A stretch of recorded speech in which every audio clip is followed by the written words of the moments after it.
Jadi di dalam pikiran saya, penguasa itu originalnya itu adalah bandit. Tetapi dia menjadi demokrat, menjadi yang orang yang beradab karena rule of law, akhlak, aturan main dan seterusnya. Begitu ya negarawan politisi itu melanggar rule of law, dia jadi bandit lagi. Sehingga KPK itu adalah untuk menjaga.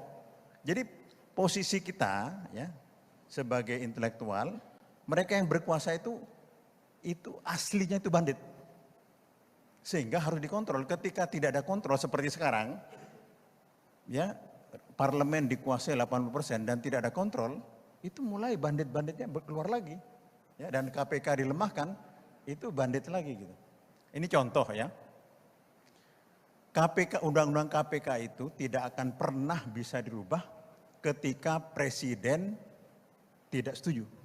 Dan sudah ada yang mau gergaji undang-undang KPK itu, dan SBY nggak setuju, tidak jadi. Tetapi Presiden Jokowi itu setuju. Dan itu jadi catatan. Ya, menjadi catatan ya. Sehingga ketika KPK dilemahkan, banditnya keluar semua nih. Wah, wah, wah, wah. Saya ini ekonom ya, mulai dari sekolah ekonomi pertanian di IPB Bogor. Ya, kan ada jurusan sosiologi, ada ekonomi, saya ngambil ekonomi. Terus bidang selanjutnya S2, S3 saya mengambil studi pembangunan ya, terutama pembangunan wilayah dan pedesaan. Nah terus ya itu setelah itu bidang ekonomi. Sentuhan dengan Prof. Salim Said itu tidak banyak ya, tetapi saya menggeluti juga bidang-bidang sosial politik. Ya. Nah saya ingin memberi catatan penting apa yang bisa diambil dari Prof. Salim Said ini ya. Studinya itu bersentuhan dan kekuasaan, militer, Orde Baru dan seterusnya ya. Studi politik ya. Dan pengalaman saya ya di dalam politik, saya 2 kali menjadi anggota MPR dan DPR. Kekuasaan itu merubah manusia total berubah ya. Itu di satu sisi. Di satu sisi ada intelektual namanya Salim Said. Bagaimana orang seperti Salim Said itu survive? Ya. Jadi kekuasaan itu yang saya lihat teman saja berubah dengan saya. Keluarga aja bisa konflik untuk itu. Dan orang yang berubah itu didekati tidak mudah ya. Di ini sedikit sangat sensitif, Pak Depo sudah pasti tahu ya. Pak Salim Said itu pernah bilang begini di rumah ya dengan Prof. Fathul ya. Di zaman Orde Baru itu dulu jelas satu Pak Harto.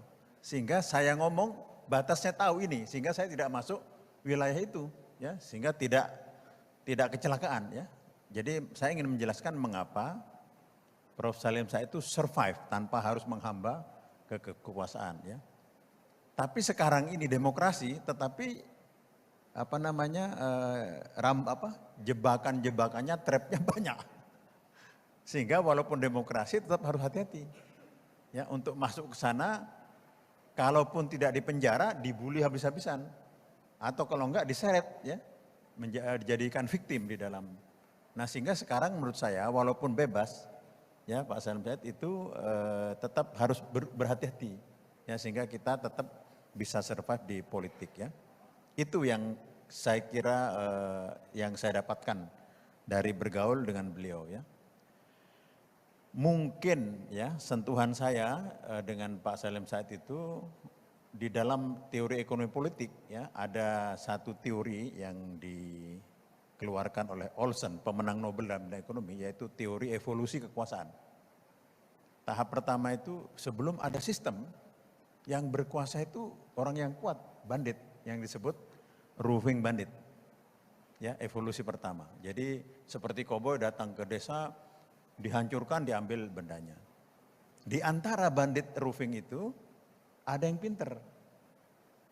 Wah, kalau begini saya tidak survive. Sumber dayanya hilang, kita juga mati. Masuk ke evolusi kedua, yaitu menjadi stationary bandit. Diambillah pajak itu, upeti-upeti. Ya, tapi tetap ditindas rakyatnya itu.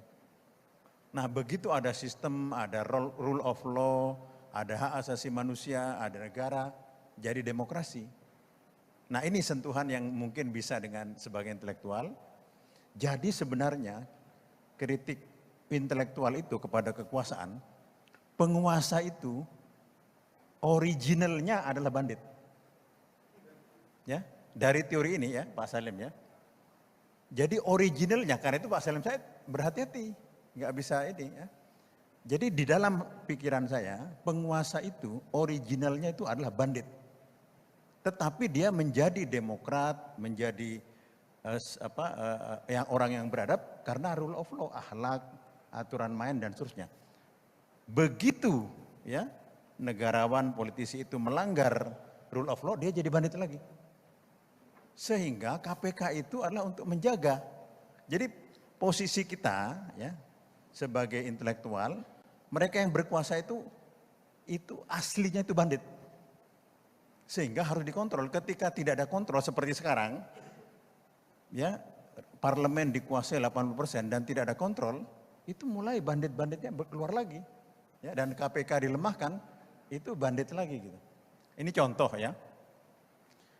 KPK, undang-undang KPK itu tidak akan pernah bisa dirubah ketika presiden tidak setuju. Dan sudah ada yang mau gergaji undang-undang KPK itu, dan SBY nggak setuju, tidak jadi. Tetapi Presiden Jokowi itu setuju. Dan itu jadi catatan. Ya, menjadi catatan ya, sehingga ketika KPK dilemahkan, banditnya keluar semua nih.